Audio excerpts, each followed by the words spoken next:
गुल भैया, हाँ आ गुल गाना, यानी कि हर टोला हर मुहल्ला हर गली में गाना बाजे वाला मेहरारू से केहू ना जीतल बा। अब ई बात जौन बा सत्य बात बा कि मेहरारू से केहू ना जीतल बा आ ना कबो जीती। काहे से कि गाना यानी कि हमनी के ट्रेंडिंग स्टार हिट मशीन गाना लेके आ रहल बड़न कि मेहरारू से केहू ना जीतल बा।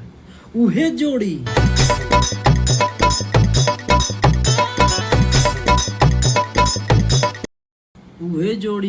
मतलब कि खेसारी लाल भैया का सबसे अगर हिट गाना देवला यानी कि बहुत बड़ा गाना आ रहल बा कि कौन मेहरारू से केहू ना जीतल बा। अखिलेश कश्यप, अब समझ ली कि जब अखिलेश कश्यप गाना लिखले बाने त गाना के मतलब त कुछ होके बेकरी। आ बड़ा दिन के बाद अखिलेश कश्यप खेसारी भैया के गाना यानी खेसारी भैया के साथ नजर आइल बाने। काहे से कुछ दिन से उनकर गाना नइखे आवत और आवत कहाँ से गाना बा पूरा जानकारी लोग के वीडियो के माध्यम से मिली। तो सबसे पहले बता देतनी भैया ई जौन गाना के पोस्टर बा देखो तनी बिल्कुल 110% बा कि ई गाना मेहरारू से केहू ना जीतल बा। ई गाना आ रहल बा रौरा सबके बीच में।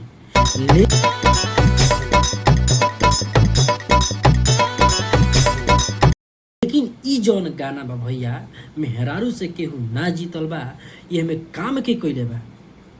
अगर काम करे के बात कल जाओ तो उहे काम कइले बड़े छोटकी साली यानी कि डिम्पल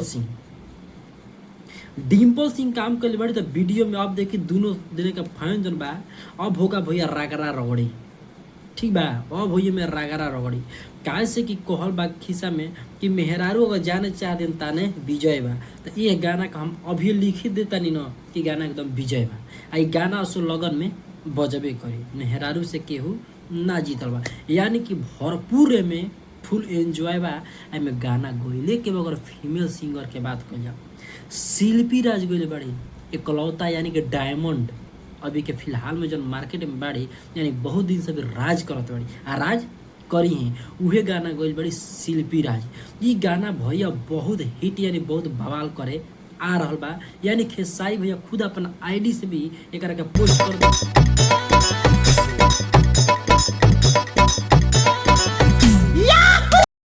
कि भैया गाना रौरा लोग के बीच में आ रहल बा। तो ये गाना के देखे के ना भुलाए कोई। ई गाना आ रहल बा यानी कि अन्नपूर्णा फिल्म से, यानी अखिलेश कश्यप के चैनल के खुद के चैनल से ई गाना आ रहल बा मेहरारू से केहू ना जीती। तो भैया ये गाना के देखे के ना भुलाए कोई, यानी बहुत जल्द रौरा सबके बीच में ई गाना आ रहा बा।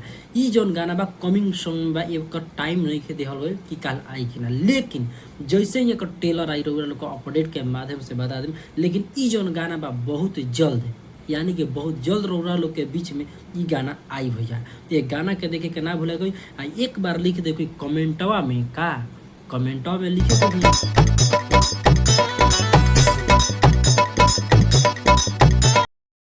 कि मेहरारू से केहू ना जीतल। तो ये गाना का जरूर कमेंट में लिख के बता दे कोई। तो चलिए नेक्स्ट वीडियो मिलता नहीं, यानी कि एक और हम अगला भाग लेके आइम टेलर आई तब। लेकिन एक बात और खुशखबरी में दे देते वीडियो में लास्ट में कि पावर स्टार पवन सिंह के भी गाना आ रहल बा। तो ओकर कमिंग सॉन्ग वो भी बा, लेकिन अभी पोस्टर ओकर आउट नहीं कर, जैसे ही आउट है रौरा लोग अपडेट के माध्यम से बता दें। तो चलिए एक बार लिख देखो ही मेहरारू से केहू ना जीतल बा। जितना फीमेल व्यू कम जा रहा लोग मतलब कि जे भी होगी देखे वाला हमारा के दर्शक सुन भैया जे भी मतलब माई बहन चाची सब कोई, तो एक बार कमेंट के माध्यम से जरूर बता दे कि हमारे रिव्यू कैसा ना यानी मेहरारू से केहू ना जीतल बा। बात सही बाकी